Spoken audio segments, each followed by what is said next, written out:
안녕하세요. 이계호 교수 태초 먹거리입니다. 1960년대에 프랭크 버넷이라는 의사가 노벨상을 받았습니다. 우리 인체의 놀라운 메커니즘을 발견해서 노벨상을 받았는데요. 건강한 사람의 몸에도 매일매일 수십만, 수백만의 암세포가 만들어집니다. 왜냐하면 입과 코로 들어오는 음식, 공기, 물 중에서 발암인자를 피해서 살 수 있는 방법이 없습니다. 예를 들면요, 여러분 황사, 미세먼지, 이미 중국에서 이 황사가 올 때 산둥반도에 있는 중화공업단지에서 올라오는 모든 매연을 다 황사에 이미 다 포함이 되어 있습니다. 그런데 매일매일 그렇게 생기는 암세포가 있다 하더라도 모두 다가 암 환자가 안 되는 이유가 우리 몸의 면역력이 정상을 유지하면 모든 면역세포는 암세포를 100% 제거할 수 있다. 바로 이 메커니즘을 연구해서 노벨상을 받았습니다. 우리 인체의 능력이 대단한 거죠. 근데 문제는 면역력이 떨어졌을 때 그날 생긴 암세포가 서서히 증가합니다. 서서히. 그 사람의 면역력의 세기에 따라서 암세포 증식 속도가 빠른 사람도 있고요. 암세포 증식 속도가 천천히 되는 경우가 있겠죠. 그렇게 하다가 일정한 크기, 일정한 개수가 되게 되면 흔히 우리가 알고 있는 CT, 엑스레이, MRI에 체크되면 암환우라고 진단을 해서 수술, 항암, 방사선이라는 세 가지 표준 치료가 시작됩니다. 표준 치료가 진행되는 동안에는 암세포 증식 속도가 줄어들겠죠. 자, 그런데 문제는 이 CT, 엑스레이, MRI에 잡히진 않지만 각자 사람 몸속에서 암세포가 계속 증가를 하고 있는 사람이 있죠. 그죠? 계속 증가를 하고 있어요. 면역력 세기에 따라서 빨리 증가하는 사람도 있고, 면역력 세기에 따라서 천천히 증가하는 사람도 있고. 이 사람들은 암 환우가 아니죠.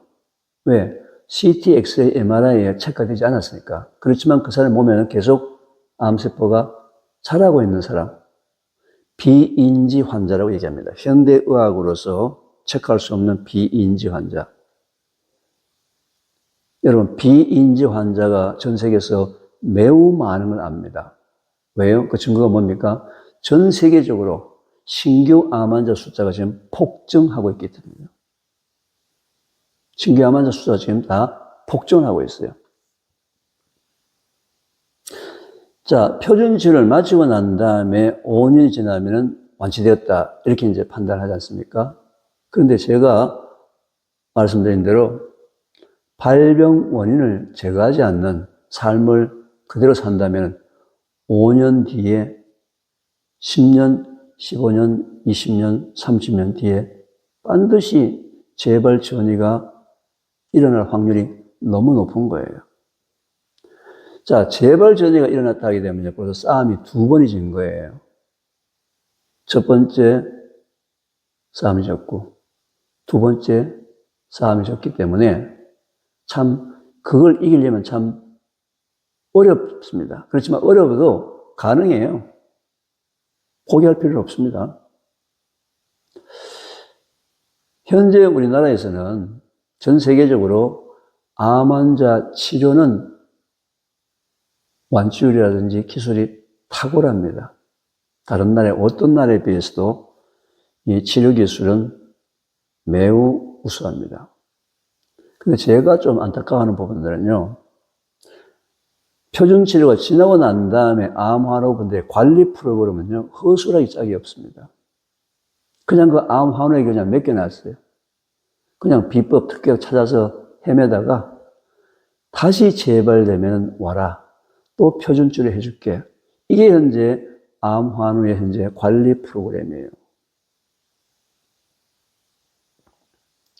실제로 미국이나 유럽 쪽에서는 또는 일본 쪽에서는요, 개인 보험회사에서 암 환우분들의 관리 프로그램에 보험금을 지급합니다. 왠지 아세요? 이 유럽이나 이 미국 회사에서 보험회사에서 지난 100년 동안에 보험금이 지불되었던 경우를 조사를 해보니까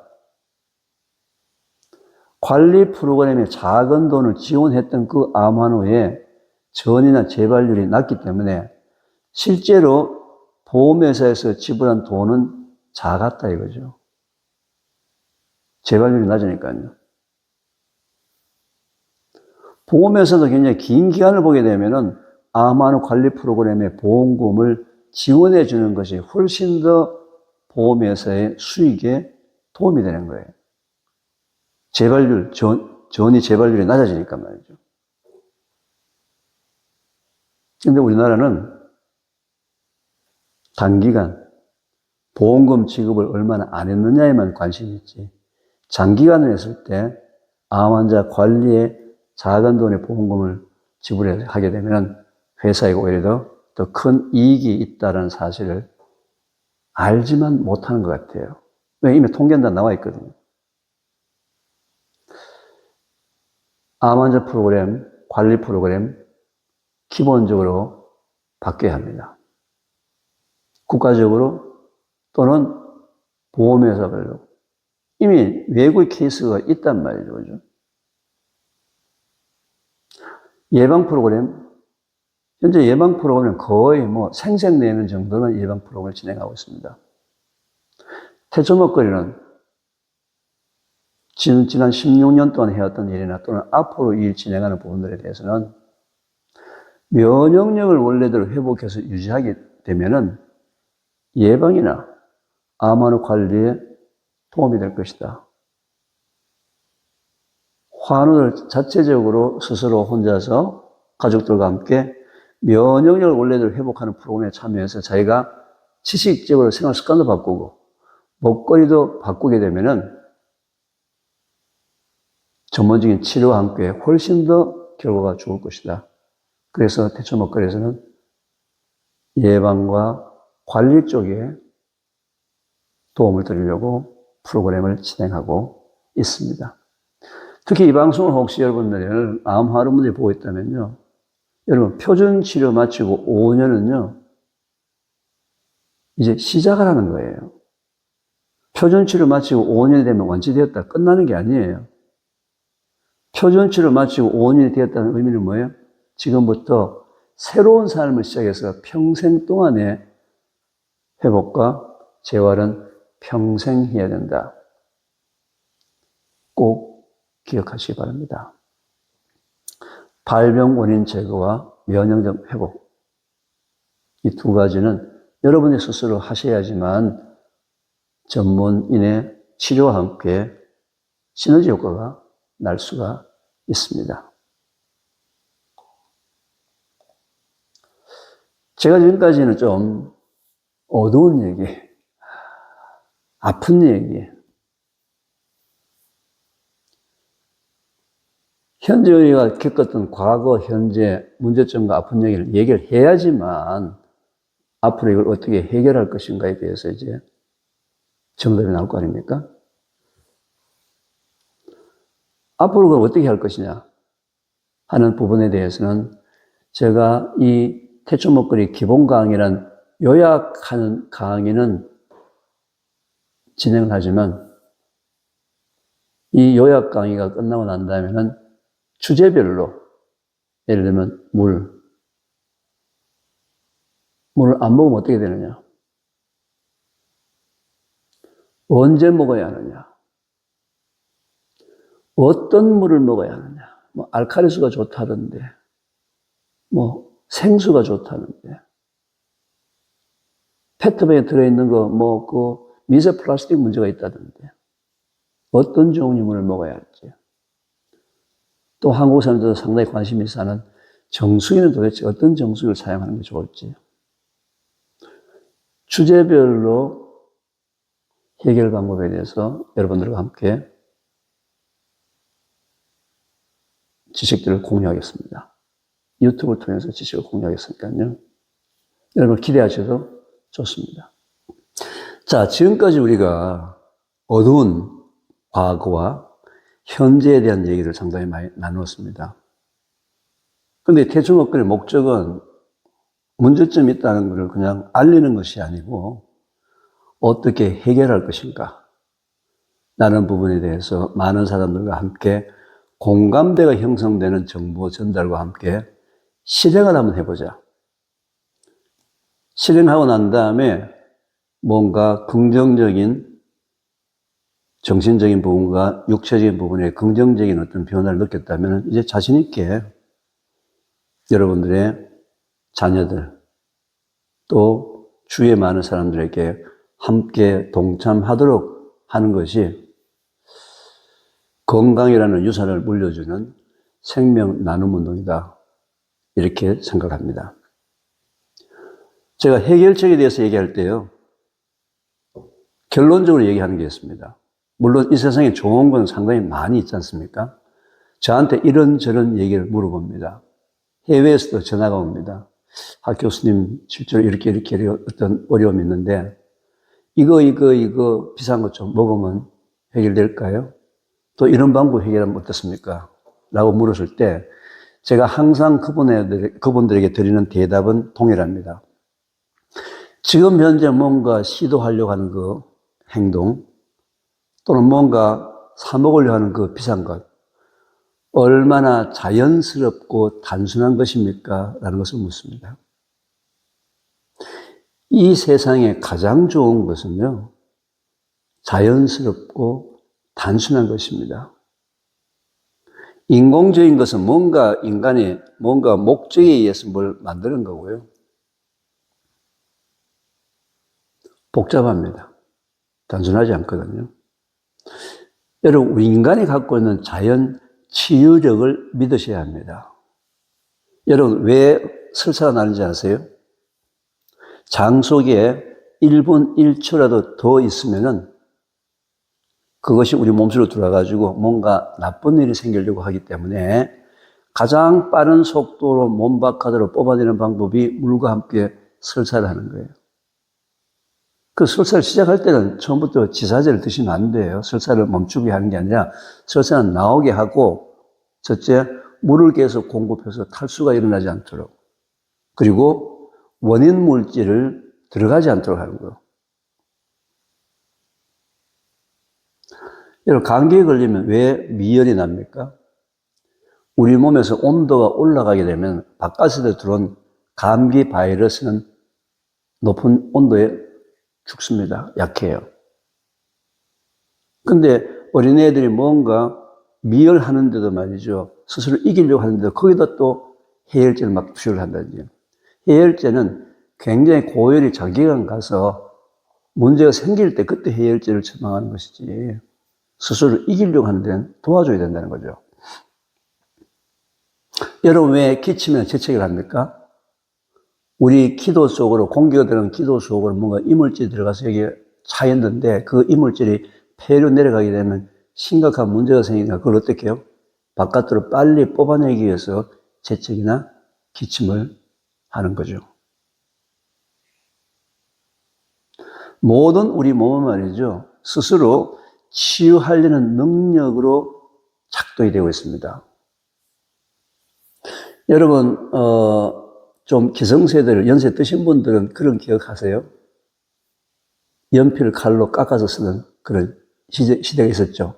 그런데 고급 연필이 아니고 싸구려 연필은요, 나무가 엉성합니다.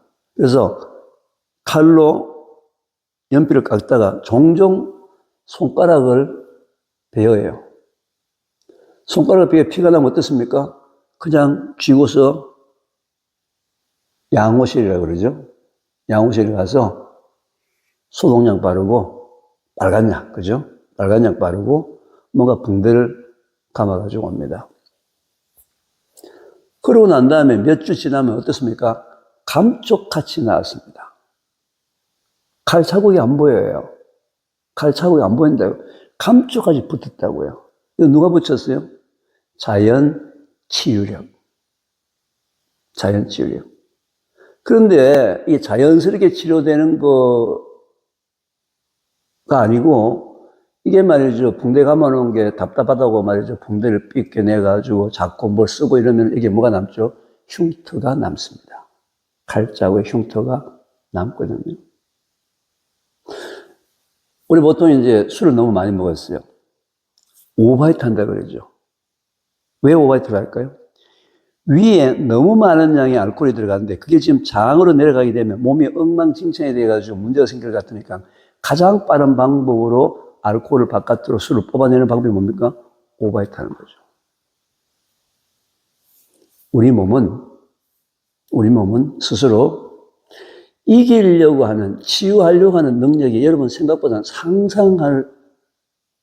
하지 못할 정도로 어마어마한 힘을 갖고 있는데 여러분들이 자꾸 방해를 한다는 거죠. 여러분들이 자꾸 방해를 해요.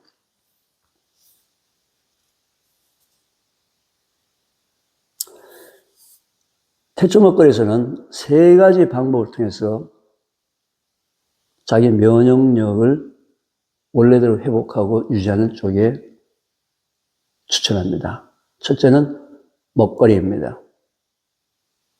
둘째는 생활 습관입니다. 셋째는 환경입니다. 환경.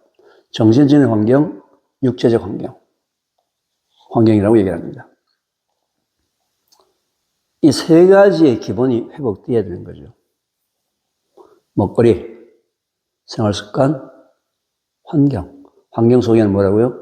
정신적인, 육체적인 환경 2개 다 들어갑니다. 특히 정신적인 환경이 더 중요해요. 이 3가지를 일컬어서 후성인자라고 얘기합니다. 후성인자? 이 3가지에 대해서 연구하는 학문을요, 후성유전학, 에피제네틱스라고 얘기합니다. 여러분, 제네틱스 말 들어보셨죠? 유전학입니다. 글자 그대로. 유전학. 부모로부터 물려받은 유전자에 의해서 그 사람의 운명이 결정된다. 유전자가 좋으냐 나쁘냐 그런 얘기예요. 그래서 다들 조상 탓을 많이 했습니다. 머리 좋고 머리 나쁜 거 이런 것들, 그죠?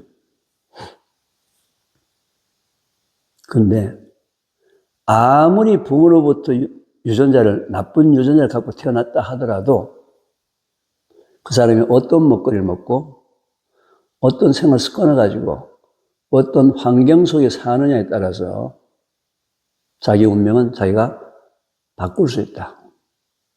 바꿀 수 있다. 여러분, 일란성 쌍둥이는 유전자가 동일합니다. 유전자가 동일해요. 근데 요즘은 어릴 때다 사람의 유전자를 분석해 보게 되면 유전자에 무슨 문제가 있는지를 알 수가 있죠. 제놈 프로젝트를 통해서 인간의 유전자를 다 분석을 합니다. 분명히 일란성 쌍둥이의 형과 동생이 당뇨 유전자를 갖고 있는데, 나이 60이 됐을 때 형은 당뇨에 걸렸는데 동생은 당뇨에 걸리지 않았어요. 아니, 당뇨 유전자가 있으면 두 사람 다 걸려야 될 거 아니에요?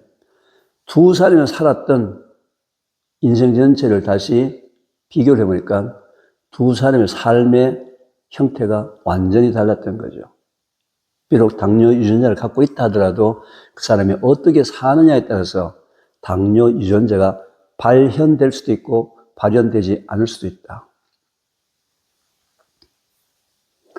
여러분, 미국의 그 유명한, 저는 개인적으로 그 여자배우를 좋아합니다. 그 액션이나 뭐 이런 프로그램, 이런 그 영화에 나왔을 때 상당히 좋아하는 그 영화배우인데요.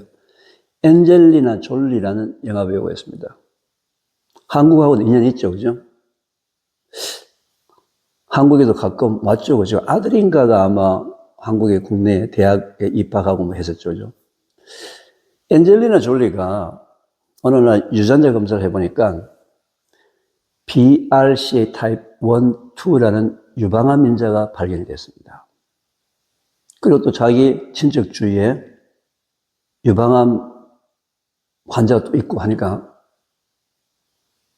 유전자 검사를 안 했으면 괜찮았을 텐데, 유전자 검사를 하고 난 다음에 불안해지기 시작합니다. 그래서 BRCA 타입 1, 2라는 유방암 인자를 갖고 있다는 그 사실 하나만 가지고 자기 가슴을 전절제를 해버렸습니다. 전절제. 유방암에 노출해 버리지 않으려고요. 근데 만약에 그 엔젤리나 졸리가 후성 유전학을 알았다면은, 누구한테 들었다면은, 그리고 후성 유전학에 대한 신뢰감을 갖고 있었다면은, 그런 가슴 수술을 해서 가슴을 드러내면은 유방암에 걸리지 않을 거다. 그런 생각에서 벗어날 수 있지 않았을까. 수술하지 않고도 얼마든지 자기 삶에서 어떻게 사느냐에 따라서 비록 유방암 인자를 갖고 있다 하더라도 유방암에 걸리지 않은 삶을 살 수가 있다. 이게 과학이고 이걸 연구하는 학문을 후성 유전학이라고 얘기합니다. 태초 먹거리는 후성 유전학에 관련되는 내용들을 가지고 앞으로 여러분들에게 설명을 드리도록 하겠습니다. 해결 방법 첫 번째. 후성 유전학 중에서는 세 가지가 있다고 그랬죠. 먹거리, 생활습관, 환경. 먼저 환경에 대해서 한번 얘기를 나눠보도록 하겠습니다. 환경. 특히 그 중에서도 정신적인 환경에 대해서 한번 얘기를 나눠보려고 합니다. 여러분, 우리 인간은 말이죠. 정신과 육체가 하나입니다. 절대로 분리가 된 게 아니거든요. 근데 참 기가 막힌 현실은 말이죠. 여러분들이 생각하는 대로 육체가 따라갑니다. 여러분들이 생각하는 대로 육체가 따라갑니다. 저는 그런 경험을 한 적이 있어요. 그래서 저는 암 환우분들이나 또는 특정 질환을 갖고 계신 분들은 자기 질환에 대해서 너무 인터넷이나 이런 데서 오랫동안 그 단위에 집착하지 말라고 얘기를 합니다. 왜? 정신적으로 절대로 좋은 일이 아니기 때문에 그렇습니다. 암 환우분들은 오늘부터 암이라는 글자로부터 해방이 되어야 돼요. 인터넷에서 뭐 암 찾지 마세요. TV 드라마를 보는데 암 환자가 나왔다. 채널을 바꾸세요. 암이라는 글자로부터 여러분들이 벗어나야 된다는 거죠. 해방이 되어야 된다는 얘기입니다. 그런데 이 정신적인 부분이 말이죠. 우리나라는 이렇게 좋은 나라에서 너무 심각하게 살고 있습니다. 너무 심각해요. 다른 사람하고 의견이 다르면은 다름을 인정해 주지 못하고 적과 동주를 구분하는 이분법적 그런 삶. 정신건강에 매우 좋지 않습니다. 매우 좋지 않습니다. 여러분, 우리나라 산에 어떤 종류의 나무가 제일 많은지 아십니까? 산. 물론 소나무가 제일 많습니다. 왜요? 여러분 기억 못 하세요? 지금 우리 기성세대들은요, 초등학교, 중학교 때 4월, 5월, 식목일만 되면 전부 산에 가서 나무 심었어요. 그죠? 물 주고. 또 젓가락 들고 다니면서요, 송충이 잡고요. 전 상당히 많이 다녔어요. 요즘 만약에 초등학교 아이들을 데리고 산에 가서 송충이 잡는다 그러면 그 친구들 아마 경찰서에 고발할걸요. 자기 인권을 침해당했다고. 열심히 산을 가꾸어서 전 세계에서 가장 빨리 녹화가 된 나라도 한국입니다. 여러분, 1950년, 60년대에 산에 나무 한 그루 없었어요. 왜? 그때 모든 땔감이 나무이기 때문에 매일 해야 되는 가장 큰 일이 뭡니까? 아침, 저녁을 산에 가서 나무 해오는 일이었어요. 근데 경제 발전이 이루어지면서 이제 석탄이나 석유나 원자력 쪽으로 넘어오면서 나무가 산에서 자라기 시작했습니다. 그래서 소나무가 제일 많아요. 소나무 다음으로 많은 나무가 뭔지 아세요? 소나무 다음으로. 아카시아? 아카시아는 산엔 별로 없습니다. 집 주위에 있고요. 여러분, 소나무 다음으로 많은 나무가 참나무입니다. 참나무. 참나무가 뭐 하는 나무입니까? 숯 만드는 나무. 표고버섯 키우는 나무. 참나무. 이 참나무를 영어로 뭐라 그러죠? 오크라고 얘기합니다. 예. 그 가구라든지 이런 데 쓰는 오크나무. 또는 와인 숙성시키거나 할 때 쓰는 그 나무통, 오크나무라고 그러죠. 이 참나무가 또 어떤 나무입니까? 떡갈나무, 상수리나무, 또 뭐예요? 도토리나무입니다. 도토리나무. 이 도토리나무는 매우 자연 친화적인 나무입니다. 어떻게 해요?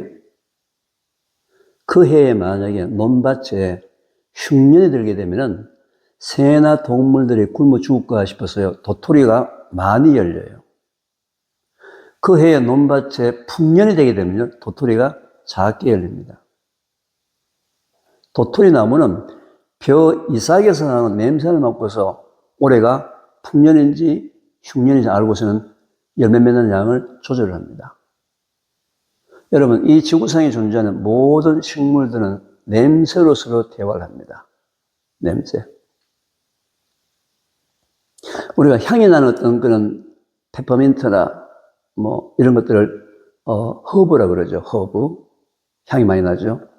동물은 말이죠. 벌레가 와가지고 막 긁어 먹거나 가리거나 하게 되면은 태어내거나 도망을 가면 되는데 식물은 도망을 갈 수가 없죠. 그래서 그 벌레가 와서 자기를 지금 현재 갉아먹고 있기 때문에 요 벌레를 잡아먹는 천적을 부르려고 향을 내는 거예요. 저 이제 분석하는 사람은 말이죠. 식물에서 얘들 기쁘게 했을 때 나오는 향, 식물을 막 이렇게 힘들게 했을 때 나오는 향, 성분이 다릅니다. 재밌죠? 이런 것도 연구한 학문들이 있습니다. 이 도토리 나무는 가을이 되게 되면 도토리가 열립니다. 그쵸? 도토리 뭐 하는 거죠? 묵 만드는 묵. 그죠? 묵 만드는 나무입니다.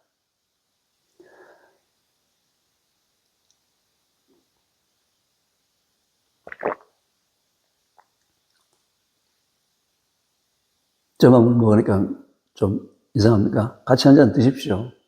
네, 같이 한 잔 드시죠, 뭐. 물 먹으면서 하죠, 뭐.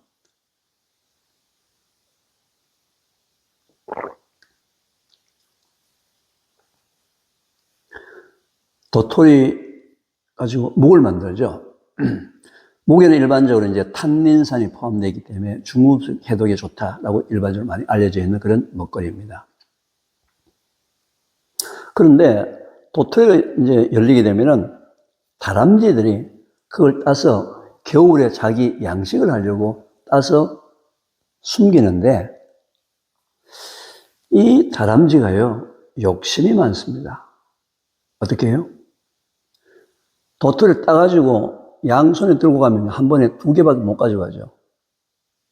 많이 한꺼번에 옮기려고 어떻게 하는지 아세요? 볼에 집어넣습니다. 볼에. 한 볼에 말이죠. 완전히 그냥 터지기 일보 직전 풍선껌 터지듯이 5개 이상을 집어넣습니다. 양쪽이 완전 풍선껌입니다. 볼록하게 거의 10개 가까이의 도토리를 집어넣어가지고 자기만 아는 곳에 가서 숨깁니다. 숨겨요. 자기만 아는 곳에서 숨겨요. 왜냐하면 다른 사람 찾아보면, 다른 다람쥐가 찾아보면 안 되니까. 그런데 이 다람쥐는요, 머리가 나쁩니다. 자기가 숨긴 10개 중에서요, 1개밖에 찾아먹지 못합니다. 1개. 찾아먹지 못했던 9개에서 싹이 터서 산에 아무도 심지도 않았는데 도토리 나무가 전 세계적으로 제일 많은 나무입니다.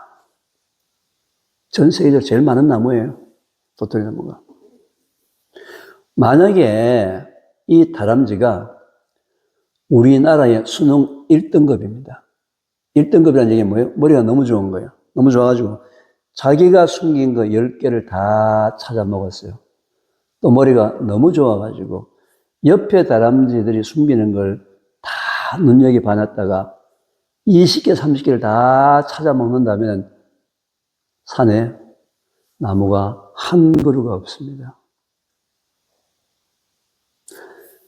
산이 산답고 산이 푸르른 이유가 꼴찌다람쥐가 존재하기 때문에 산이 푸르른 거예요. 이 세상에 꼴찌가 존재해야 될 이유가 있습니다. 그런데 우리나라는 꼴찌를 인정해 주지 않습니다.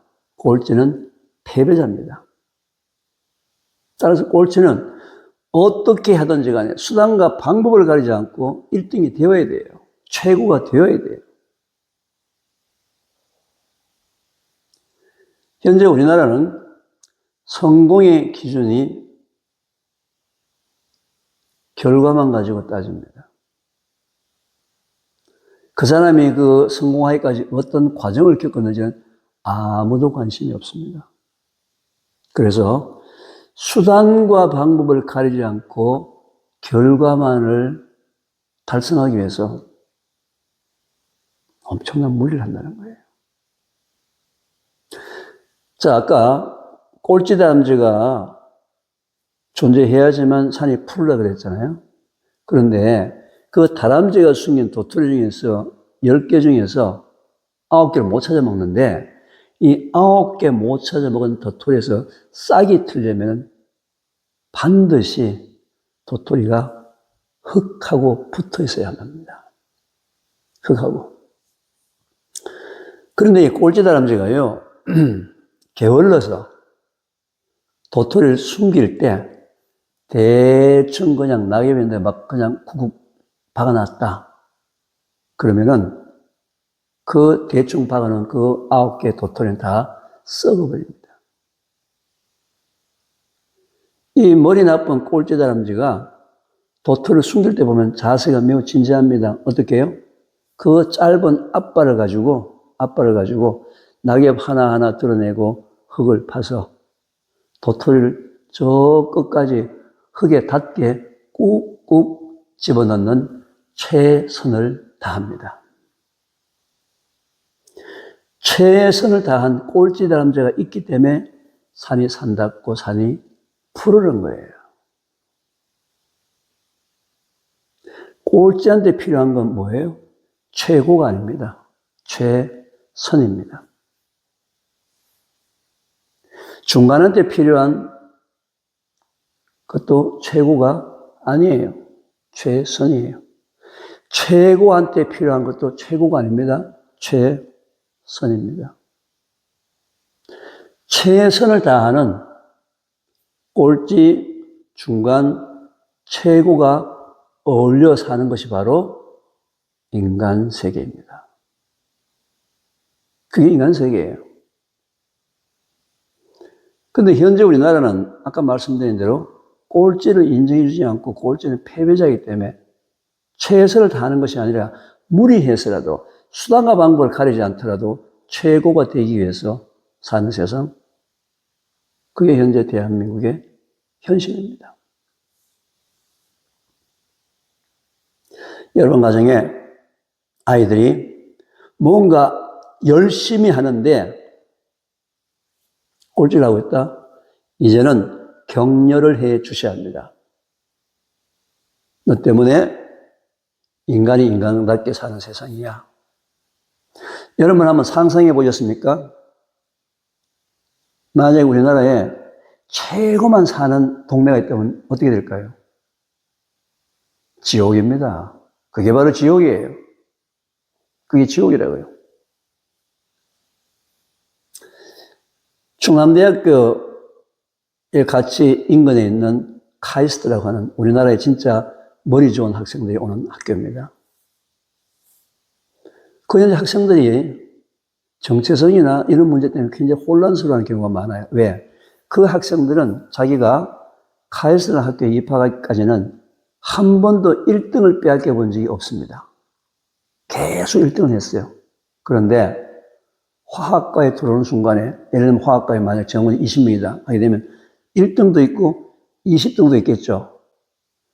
20등이라는 이 20이라는 숫자를 받아들이지 못해서 정신적으로 굉장히 힘들어하는 학생들이 너무 많습니다. 현재 우리나라는 상대적 빈곤감 때문에 불행한 사람이 너무 많다는 거예요. 상대적 빈곤감 때문에. 몇 해 전 얘기입니다. 이제 스마트폰이라는 그 폰이 나오기 전에는 이렇게 폴더폰, 옛날 폰 있죠, 그죠? 학생들하고 상담을 해보면요. 이 폴더폰을 갖고 있는 부분에 대해서 굉장히 자존심이 상하고요. 좀 위축되어 있는 학생들을 많이 봤어요. 왜? 부모가 가난해서 그 좋은 스마트폰을 못 사고 그냥 폴더폰을 하니까 인터넷도 못 보고 하는 그런 시기가 있었지 않습니까? 제가 그 학생한테 물었어요. 전 세계 인구가 얼마냐? 네, 우리 60억, 70억이라고 얘기하죠. 그 중에서 4년제 대학교에 다니는 학생이 몇 퍼센트 될 것 같으냐? 4년제 대학에 다니는 학생이 0.01%도 안 돼요. 그럼 너는 벌써 이 지구에 있는 모든 인간들 중에서 아주 특별한 인간이다. 4년제 대학을 다니는 것 자체가. 그럼 또 전 세계에서 4년제 대학 다니는 사람 중에서 휴대폰을 갖고 있는 사람하고 휴대폰을 가지지 않는 사람 숫자가 어떻게 될 거냐? 그 당시에는요, 휴대폰 가지지 않는 사람 숫자가 훨씬 많았어요. 벌써 이 학생은 충남대학교에 충남대학교에 지금 재학하고 있다는 그 사실 하나만 하더라도 전 세계 인구에서 특별한 인간이에요. 특별한 계급이에요. 그 중에서도 비록 스마트폰이 아니고 폴더폰이라 하더라도 휴대폰을 가진 그 자체가 뭐예요?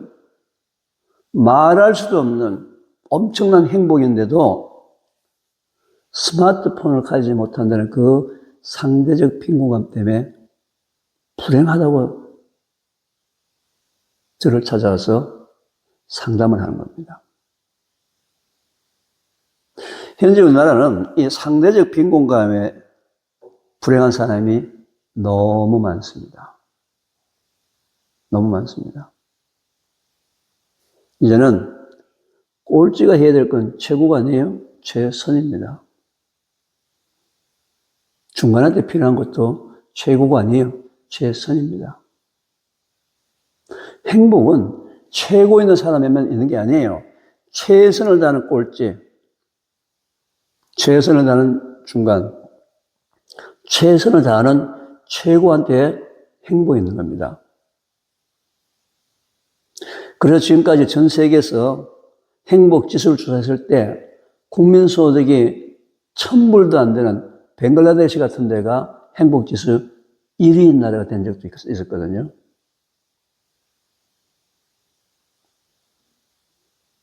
현재 우리나라는 배고픔의 굶주림 때문에 그 고통을 벗어나려고 우리가 지금까지 너무 무리한 삶, 최고만 되려고 하는 수단과 방법을 가리지 않고 최고만 되려고 했던 그 삶, 그 삶을 지금 현재 우리 10대, 20대에다 그대로 유산을 이제 물려줘가지고요. 현재 우리의 미래 세대인 10대, 20대들도 최고가 되려고 수단과 방법을 가리지 않기 때문에 정신적으로, 육체적으로 너무 연약한 부분이 많고 문제가 많다는 겁니다. 최선을 다하면요, 행복할 수가 없겠고요. 그 최선의 결과가 비록 실패라 하더라도 행복이 따라옵니다. 현재 우리 삶 자체가 너무 심각합니다. 너무 심각합니다. 여러분, 우리 그 몸에는요, 자율신경계라는 것이 있습니다. 자율신경계가 뭡니까? 내 의지와 관계없이 작동되는 시스템이에요. 예를 들면 내가 음식을 먹었다. 음식을 먹었으면 위가 알아서 2시간 동안 주물러서 죽을 만들고 소화 분비액으로 소화를 시키는 소위 과정이 시작되는데 내가 위 보고 야, 음식 들어갔다 위에 움직여라. 아니죠, 그죠? 자기가 알아서 움직이는 거. 자율신경계. 자율신경계는요, 교감신경과 부교감신경이 있습니다. 교감신경은 뭔가 급한 일이, 응급한 일이 일어나는 거예요. 우리가 막 운동이나 달리기를 하게 되면 온 세포에서 산소가 더 필요하니까 혈액을 더 많이 각각 세포에 공급하기 위해서 심장이 박동이 막 뛰기 시작합니다. 펌프질을 더 많이 하는 거죠. 계속 펌프질을 많이 하게 되면 펌프에 무리가 오니까 부교감신경이 작동돼서 나중에는 다시 필요 없으면 평안하게 되면 심장 박동수가 원래대로 돌아가는 거죠. 모든 것이 교감과 부교감이 서로 이렇게 교차하면서 우리 몸에서 적절한 반응과 적절한 이완, 긴장 이완을 이렇게 균형 있게 맞춰가는 거죠. 근데 우리 현재 한국 사회는요, 너무 교감신경이 작동되는 시스템 속에서 살고 있습니다. 너무 민감해요. 너무 심각해요. 다 교감신경이 작동되기 때문에 그렇게 사회적으로 문제가 많이 생기는 겁니다. 자, 여러분들 부교감신경 작동되는 거 어떻게 하는지 아십니까? 자, 여러분 엘리베이터를 탔습니다. 엘리베이터를 타게 되면은 중간에 다른 층의 사람이 안 눌렀으면 좋겠는데 싶은데 중간에 다른 층의 사람이 눌러서 들어왔어요. 예를 들면 저희가 14층에 사는데 14층에서 엘리베이터 타고서 내려갈 때 혼자 내려가면 기분 좋게 내려가죠. 아, 보면 한 8층인가 누가 눌러가지고 중간에 탔어요. 탔는데 모르는 사람이에요. 그럼 어색합니다. 그때가 바로 교감신경이 작동됩니다. 긴장을 하게 만드는 거죠. 저 사람이 누굴까부터 시작이죠. 그죠? 근데 그때 여러분들이 안녕하세요. 저는 14층입니다. 라는 말 한마디를 건네는 순간에 이런 몸속에서 부교감신경이 작동이 되는 겁니다. 부교감신경이. 간단한 거예요. 자, 여러분 화가 나가지고 짜증이 나가지고 막 있다. 그랬을 때 창문에 서서 하늘에 떠 있는 흰 구름을 한 걸 보면서 옛날에 구름 보고 좋았던 추억을 생각할 때가 바로 뭐예요? 부교감신경이 작동될 때예요. 비록 교감신경이 작동돼가지고 그 화나는 마음으로 창문 앞에 섰지만 구름을 보는 순간에 얘를 보면서 부교감신경이 작동되면서 교감과 부교감이 균형을 이루는 거예요. 짜증이 나가지고 신경질 나가지고 화난 상태에서 걸어가다가 길가에 피어있는 이름 모를 잡초 한 송이, 거기에 아름다운 수술꽃 모양을 보는 순간에 뭐예요? 부교감신경이 작동되기 시작합니다. 제가 말이죠. 어떤 방송국에 출연을 했을 때 방송국에 있는 분들은요, 다 교감신경이 작동되어 있어요. 작가들 그렇죠. 촬영기사, PD 모두 다가 촬영을 잘 하고 난 다음에 또 뭐예요? 시청률이 또 잘 나와야 돼요. 항상 교감신경이 작동되는 쪽이라서 제가 볼 때 말이죠. 방송국에 계시는 분들이 정신적으로, 육체적으로 건강이 별로 안 좋아요. 건강 프로그램을 하고 있는 분들도. 그죠? 그래서 제가 작가한테 부탁을 했습니다. 작가, 방송국 들어오기 전에 방송국 주위에 만약에 어떤 숲이 있다면 한 5분 정도 그냥 한 바퀴 돌아봐라. 그게 바로 부교감신경을 작동시키는 겁니다. 뇌의학적으로도 그렇게 얘기합니다. 많은 사람들은 말이죠. 논리적이고 합리적이고 따지기 좋아하고 좌뇌가 작동되는 시간입니다. 뇌는 좌뇌와 우뇌가 있는데요. 좌뇌는 주로 이제 이론적이고 합리적이고 지식적인 부분, 우뇌는 좀 감성적인 부분들, 감동적인 부분이 있는 거죠. 그죠? 지금까지 많은 사람들은요, 이 좌뇌를 훈련하고 좌뇌를 사용하는 데는 너무 잘 훈련이 되어 있어요. 모든 걸 판단하고. 좌뇌와 우뇌도 균형이 맞아야 합니다. 한 번씩 멋진 경치도 구경하시고, 바로 우뇌가 작동되는 시간이에요. 아주 아름다운 음악도 한번 들어보시고, 바로 우뇌가 작동되는 시간입니다. 좌뇌와 우뇌도 서로 균형에 맞게 작동하는 상태. 저는 가끔, 해외여행을 가는 편입니다. 해외여행을 가면요, 주로 저는 자동차를 렌트해서 시골길을 가는 편입니다. 저는 왠지 뭐 사람이 많은 곳은 좀 싫고요.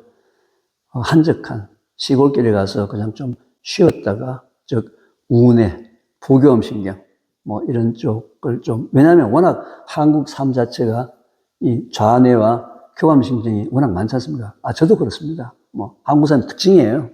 그래서 저는 가급적이면 이제 그 해외나 또는 우리 국내에서 시골 쪽을 주로 이제 가게 되면은 자동차 렌트를 해서 주로 우뇌하고 부교감신경을 좀 작동시키려고 다니는 편입니다. 그런데 일본 같은 데서 가보면요, 자동차를 몰고 이제 시골을 가게 되면 거기 진짜 시골이 많아요, 일본은요. 시골 가는데 신호등이 없는 사거리입니다. 신호등이 없는 사거리인데 제가 이제 그 사거리를 점점 자동차를 몰고 가는데 분명히 내 오른쪽에 있는 자동차가 나보다도 먼저 와서 사거리에 기다리고 있더라고요. 그런데 그 차가 제가 지나갈 때까지 기다리는 경우를 굉장히 많이 봤어요. 여러 번. 저 사람 왜 기다려줄까? 저 사람 바쁘지 않나? 왜 내가 늦게 갔는데 자기가 지나가면 될 텐데 내가 지나갈 때까지 왜 기다릴까? 저는 이상했어요. 왜? 제가 한국에 살 때는 제 평소 생활 자체는 신호등이 도착하게 되면 어떻게 해요? 가급적 빨리 가려고. 그죠? 신호에서 노란불이 보이면 어떻게 되죠? 가슴이 막 뛰죠. 그죠? 지나갈까 말까. 근데 거의 지나갔던 것 같아요.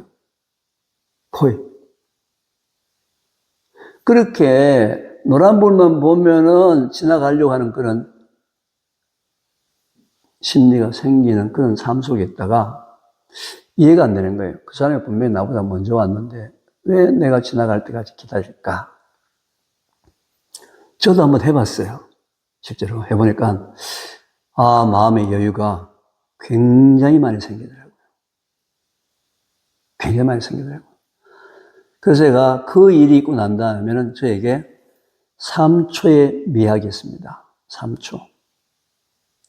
내가 무슨 말을 하거나 내가 무슨 행동을 하기 전에 내 마음속에 하나, 둘, 셋, 3초를 기다려 봅니다. 속으로 마음의 숫자를 헤아리면서 하나, 둘, 셋. 훨씬 더 정신적으로 풍요롭고요. 정신적으로 안정된 걸 느꼈습니다. 여러분에게도 제가 3초의 미학을 제안합니다. 무슨 말이나 무슨 행동을 하기 전에 마음속으로 하나, 둘, 셋, 그리고 한번 말해보시고, 그리고 한번 행동해보시고. 태초 먹거리 프로그램을 통해서 우리 미래 세대에다가 건강이라는 유산을 물려주기 위해서는 후성인자 3가지가 있다고 그랬죠. 첫째, 먹거리. 둘째, 생활습관. 셋째, 환경. 오늘 이 환경이라는 부분에 대해서 특히 제가 느꼈던 한국 사람에게 느꼈던 그 심각한 이 부분을 교감과 부교감 신경의 균형, 좌뇌 우뇌의 균형, 그리고 다람쥐를 통해서 우리가 배울 수 있는 최선을 다하는 사람이 되자. 결과는 관계없이. 그리고 3초의 미학. 이렇게 해서 우리 정신건강을 바꾸는 에피제네틱스, 후성유전학을 태초 먹거리에서 여러분들한테 제안합니다. 이제 다음 강의부터서는 먹거리 생활 습관 부분에 대해서 주제별로 후성유전학에 관련된 우리 다음 세대가 건강이라는 유산을 물려줄 수 있는 주제에 대해서 여러분들에게 설명드리도록 하겠습니다. 이계호 교수 태초 먹거리였습니다. 감사합니다. 3초입니다.